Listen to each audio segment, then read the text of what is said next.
Naisip mo na ba kung ano ang mangyayari kung ang mundo ng tao at mundo ng mga hiwaga ay biglang magtagpo? Paano kung sa gitna ng isang ordinaryong gabi ay makilala mo ang isang nilalang na tila galing sa alamat? Isang nilalang na hindi tao, ngunit may damdaming parang sa atin. Ito ang kwento ni Althea. Si Althea ay isang dalagang galing probinsya. Pangarap lamang ang dala nang tumapak sa lungsod. Napilitang magbakasakali siya sa Maynila upang matulungan ang pamilya niyang baon sa utang matapos ang sunod-sunod na bagyong sumira sa kanilang taniman ng palay. Sa likod ng kanyang tapang, may kaba siyang dala. Hindi niya kilala ang sino man sa lungsod at wala siyang ideya kung paano ang magsimula. Isang gabi, matapos ang araw ng paulit-ulit na pagtanggi sa kanya ng mga aplikante sa trabaho, napadpad siya sa isang maliit na parke. Doon niya napansin ang kakaibang tahimik na paligid, na para bang ibang-iba sa ingay ng syudad. Habang nakaupo sa lumang bangko, may narinig siyang kakaibang himig. Isang malamyos na awit na tila tumatawag sa kanya. Imposibleng may kumakanta dito. Bulong niya sa sarili. Nagmasid siya sa paligid, ngunit walang tao. Subalit lumalakas ang awit, at ang bawat salitang hindi niya maintindihan ay tila lumulusot sa kanyang puso. Nagulat siya nang biglang may tumayong lalaki mula sa dilim. Matangkad ito, kayumanggi ang balat, at mahaba ang buhok na tila gawa sa maharlikang sutla. Sa kabila ng maaliwalas na anyo nito, may kakaibang liwanag na bumabalot sa kanyang presensya. Parang hindi siya karaniwang tao. Pasensya ka na kung natakot kita. Anang lalaki.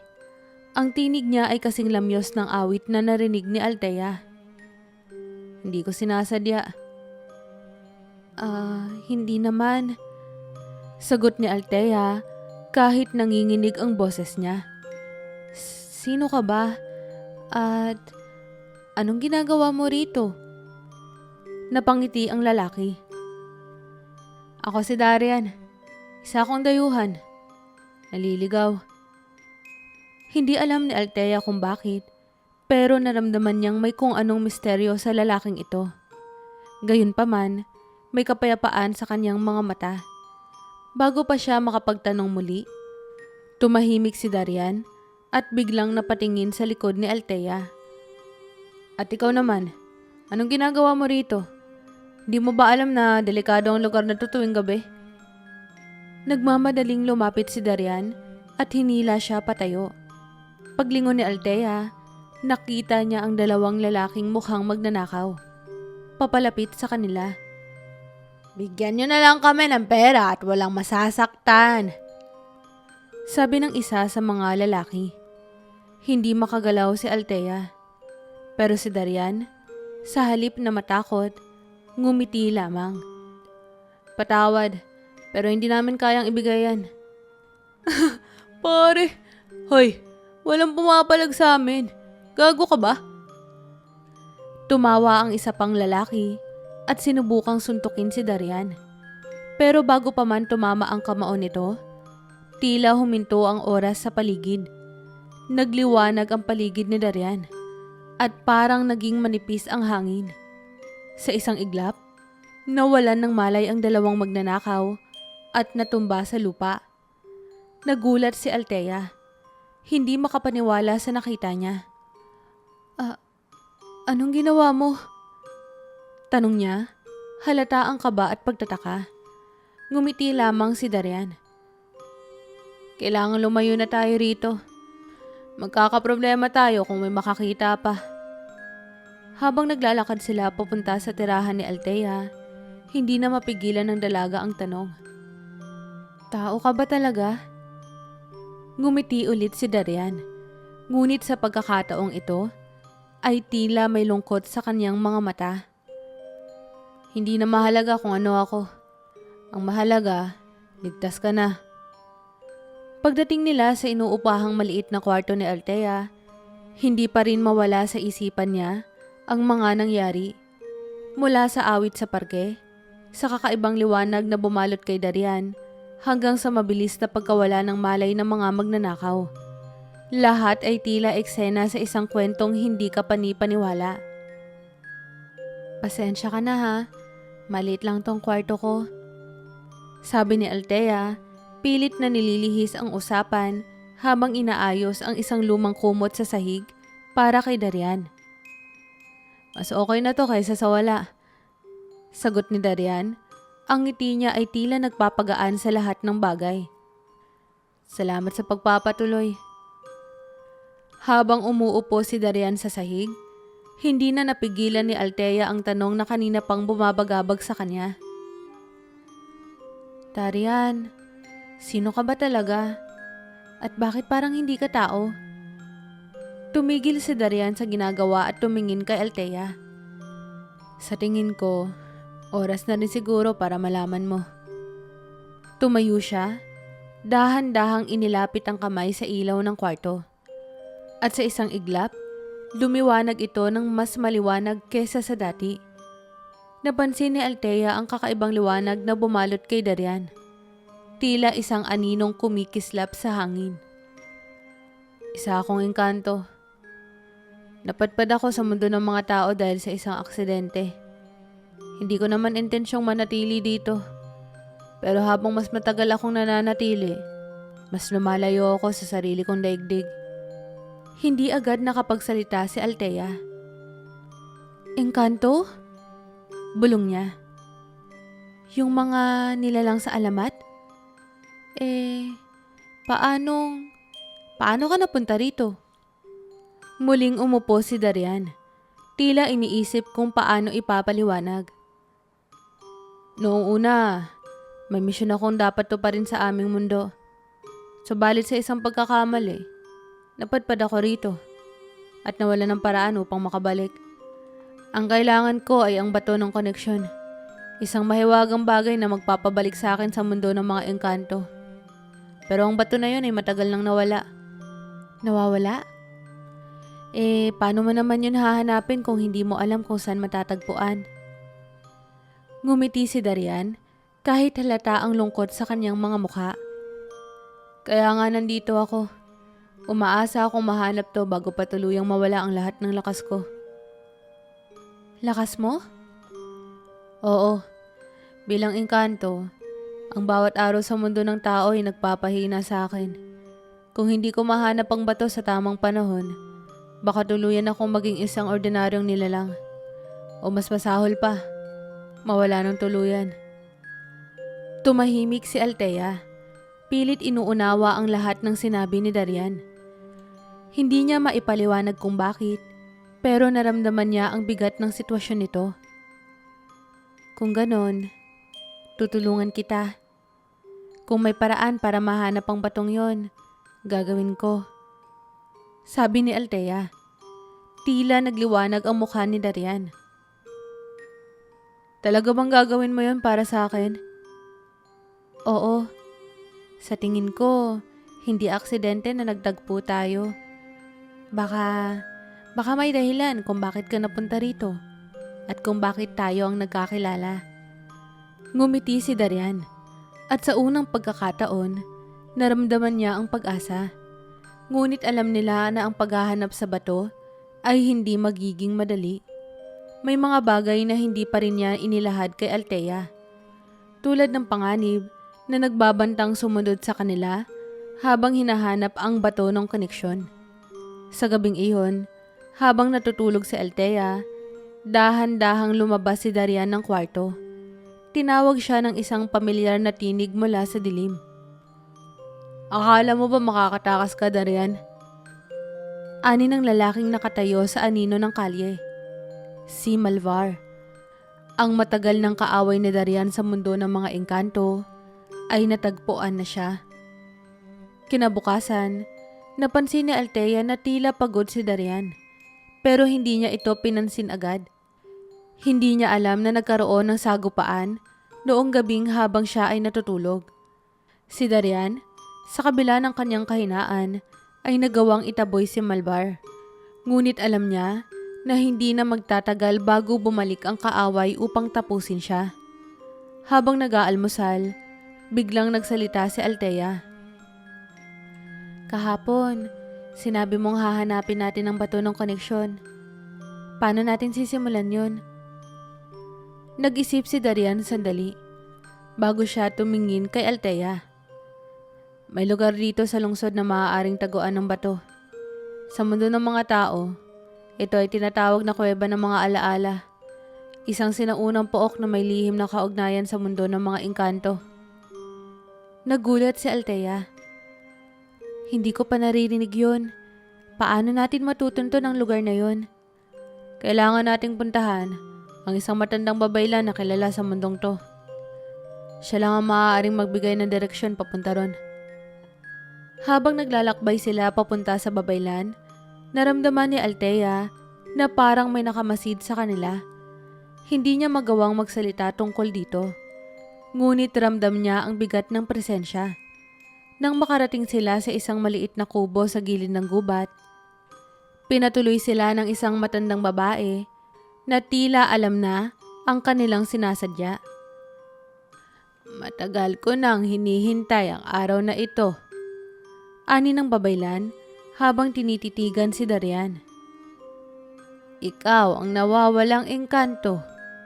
At ikaw, tumingin siya kay Althea, ang may hawak ng kanyang kapalaran. Nagkatinginan sina Darian at Althea, parehong naguguluhan. Ano pong ibig mong sabihin? Tanong ni Althea. Ang pagbalik sa mundo ng mga engkanto ay hindi lamang tungkol sa paghahanap ng bato ng koneksyon. Kailangan mong pumasa sa mga pagsubok na inilaan ng bato. At ikaw, tinuro niya si Althea, ang magsisilbing gabay niya sa prosesong ito. Ngunit tandaan mo, kung magkulang ang tiwala mo sa kanya, hindi niyo kailanman makakamtan ng bato. Matapos magbigay ng direksyon ang babaylan, sinimulan nila ang paglalakbay patungo sa kuweba ng mga alaala. Ang lugar ay nasa isang malayong bahagi ng lungsod, sa isang makapal na gubat na tila kinalimutan na ng panahon. Sa kanilang paglalakbay, naging mas malapit sila sa isa't isa. At unti-unti nang naramdaman ni Darian ang kahalagahan ni Althea sa kanyang buhay.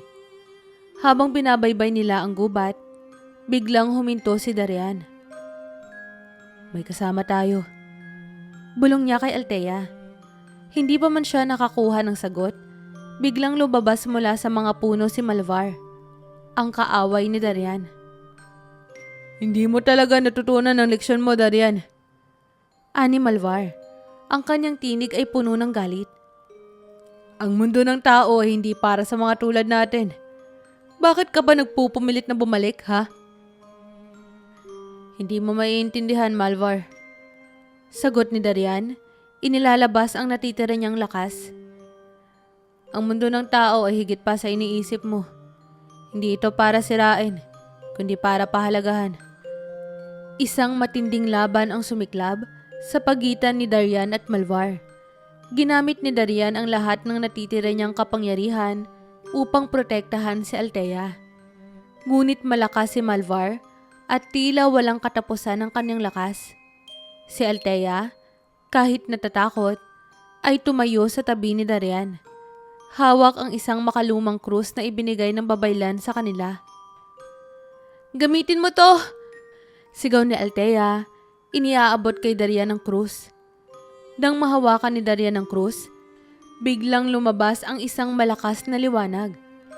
Tumalsik si Malvar palayo. Ngunit bago ito tuluyang mawala, binitawan nito ang mga salitang, "Hindi pa ito tapos. Magbabayad ka rin sa susunod nating pagkikita." Sa wakas, natagpuan nila ang pasukan sa kuweba ng mga alaala. Ngunit pareho silang pagod at sugatan. Sa kabila ng hirap, nagawa nilang magpatuloy. Tumayo si Darian sa harap ng pasukan. Tumingin kay Althea at mahina Ngunit puno ng pasasalamat niyang sinabing, "Salamat Althea, hindi ko magagawa to kung wala ka." Ngumiti si Althea. "Hindi kita iiwan, Darian. Hanggang sa dulo, magkasama tayo." Ngunit alam nilang ang pagsubok ay hindi pa tapos. Nasa unahan pa lamang sila ng kanilang pinakamahirap na hamon. Sa kaloob-looban ng kuweba ng mga alaala, tumambad kay Darian at Althea ang isang mahiwagang mundo na tila nasa pagitan ng realidad at panaginip. Ang mga dingding ng kuweba ay kumikislap na parang nililok mula sa kristal, at ang bawat hakbang nila ay naglalabas ng munting liwanag sa kanilang mga paa. Sa gitna ng lahat ng kagandahan, ramdam nila ang bigat ng presensyang tila sinusubok ang kanilang lakas at loob. "Darian," bulong ni Althea habang mahigpit na hinahawakan ng braso ng engkanto. "Sigurado ka bang tama tong daan? Para kasing mas lalong lumalayo tayo sa kahit anong bato." Ngumiti si Darian kahit halata ang pagod sa kanyang mukha. "Ito ang landas na itinuro sa atin ng babaylan. Ang tanging paraan lang para makarating tayo ay magpatuloy." Ngunit hindi nila alam na ang kuweba ng mga alaala ay higit pa sa isang lugar ng kagandahan. Puno ito ng mga pagsubok na sinusukat hindi lamang ang lakas ng kanilang loob, kundi pati ng tibay ng kanilang ugnayan. Habang naglalakad sila sa gitna ng kuweba, biglang nagbago ang paligid. Naging malabo ang mga ilaw at naramdaman ni Althea ang lamig na tila sumisingit sa kanyang kaluluwa. Mula sa anino ng mga dingding, lumabas ang mga anyo ng kanyang nakaraan. Ang kanyang amang lulong sa bisyo, ang kanyang ina na umiiyak sa utang, at ang mga kapitbahay na palaging nagmamaliit sa kanya. "Althea!" Tawag ng mga anyo. Ang tinig nila ay puno ng paninisi. "Hindi ka kailanman magiging sapat. Wala kang magagawa para sa pamilya mo." Hindi totoo yan!" Sigaw ni Althea, ngunit ramdam niya ang bigat ng bawat salita. Nagsimula siyang manginig at halos bumigay ang kanyang mga tuhod. Biglang hinawakan ni Darian ang kanyang kamay. "Huwag kang maniwala sa kanila. Ang mga ito ay pawang anino lamang ng iyong nakaraan. Ang totoong Althea ay higit na malakas kaysa rito." Sa paghawak ni Darian, nawala ang mga anyo. Ang init ng kanyang palad ay tila nagbigay kay Althea ng lakas upang tumayong muli. "Salamat," bulong niya, tumingin sa mata ni Darian na puno ng katiyakan. Habang lumalalim pa ang kanilang nilalakaran, si Darian naman ang tinamaan ng pagsubok. Isang mahiwagang tinig ang narinig niya, na tila tumatawag sa kanya mula sa loob ng kuweba.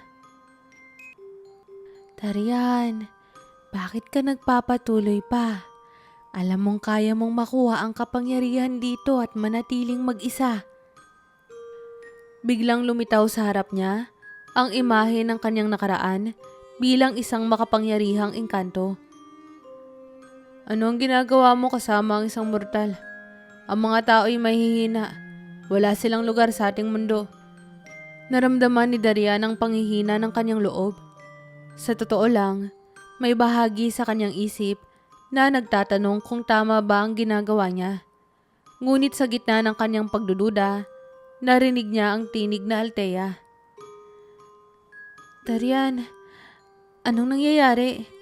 Nararamdaman kong malamig ang paligid." Hinawakan ni Althea ang kanyang braso. "Ano man ang iniisip mo, kasama mo ako. Hindi ka nag-iisa." Ang mga salitang iyon ay tila yumanig sa kaluluwa ni Darian. Napagtanto niya na ang presensya ni Althea ay nagbibigay sa kanya ng lakas na hindi kailanman naibigay ng kanyang kapangyarihan.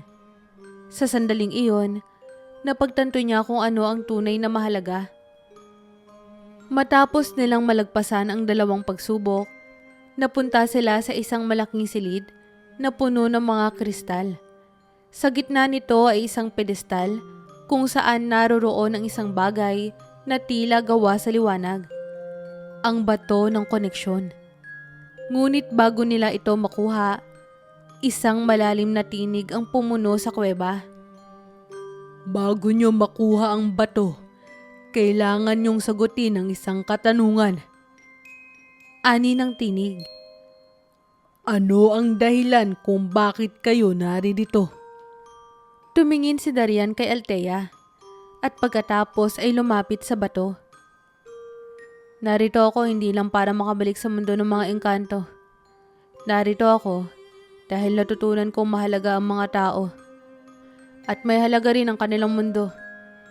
Narito ako dahil sa isang mortal na nagbigay kahulugan sa aking pagiging engkanto. Napalunok si Althea sa sinabi ni Darian, ngunit may ngiti sa kanyang labi. At narito ako, dagdag ni Althea, dahil hindi ko kayang iwan si Darian. Ano man ang mangyari, sasamahan ko siya hanggang sa dulo. Biglang nagliwanag ang kuweba, at ang bato ay tila kumislap sa pagtanggap sa kanilang sagot.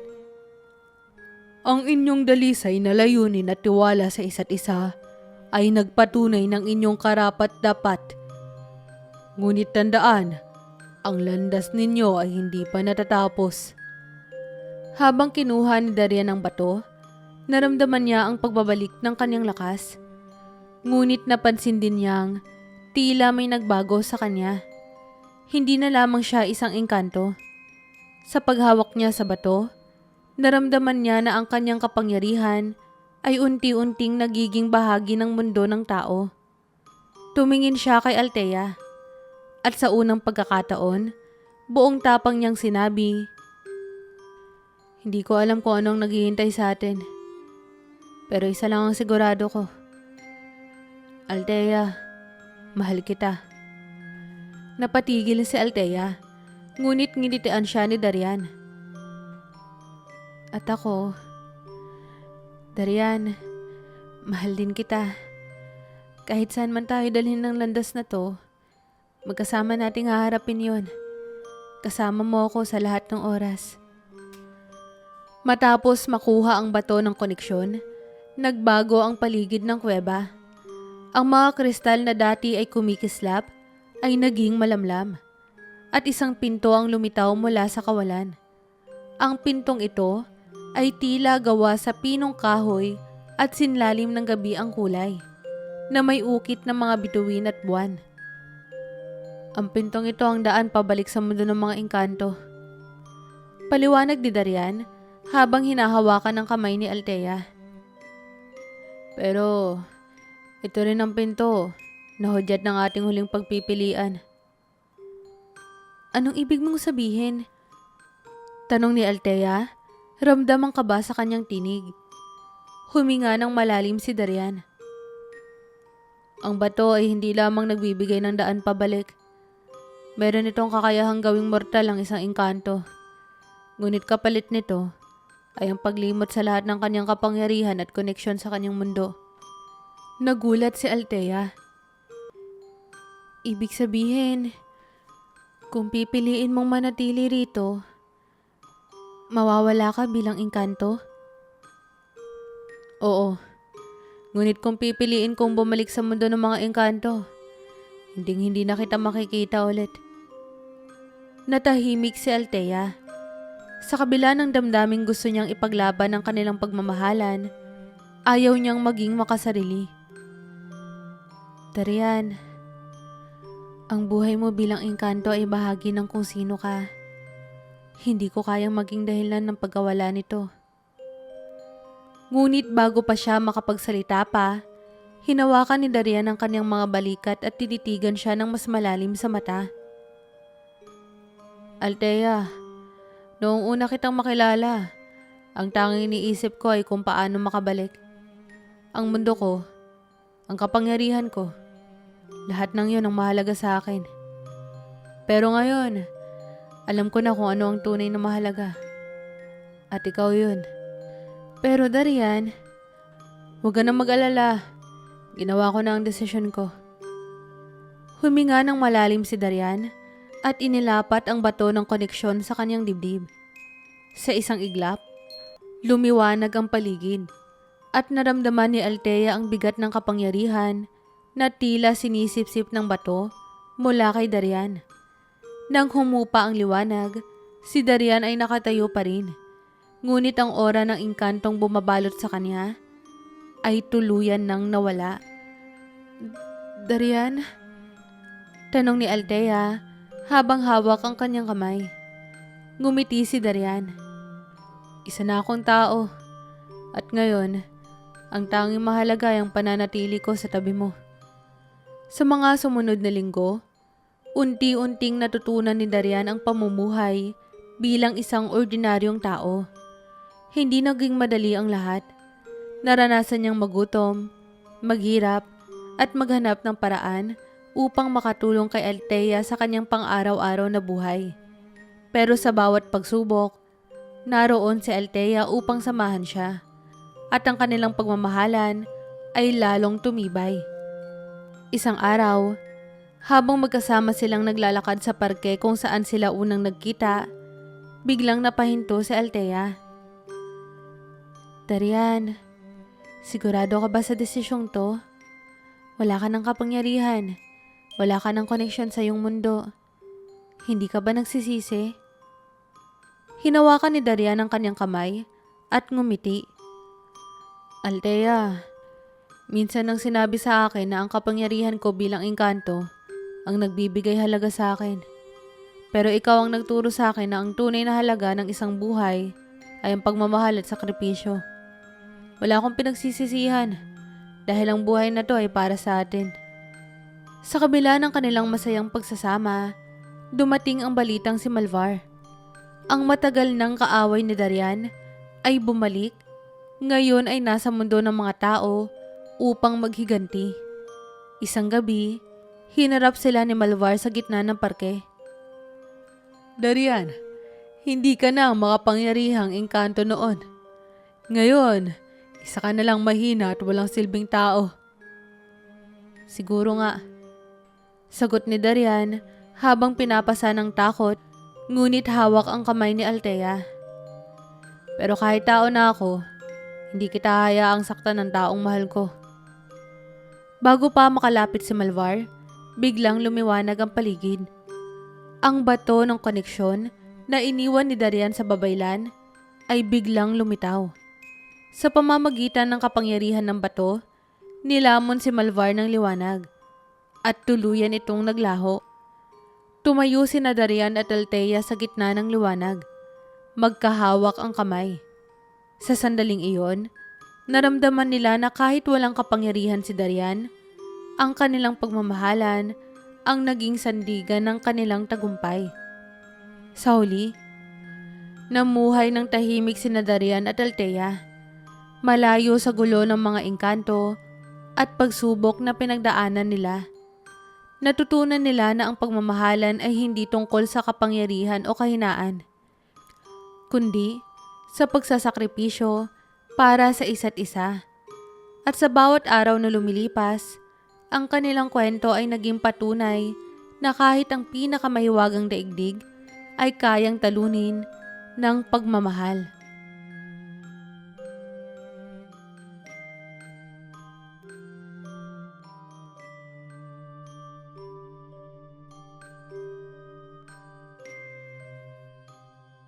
Kamusta po kayo? Muli, maraming salamat po sa pagsubaybay. Hello po sa mga subscribers ko. Pasensya na po kung isang linggo po akong hindi nakapag-upload. Patuloy niyo lang po sana akong suportahan. Huwag niyo po sanang kalilimutang mag-like at sa mga hindi pa po nakasubscribe ay mag-subscribe. Have a nice day po sa inyong lahat!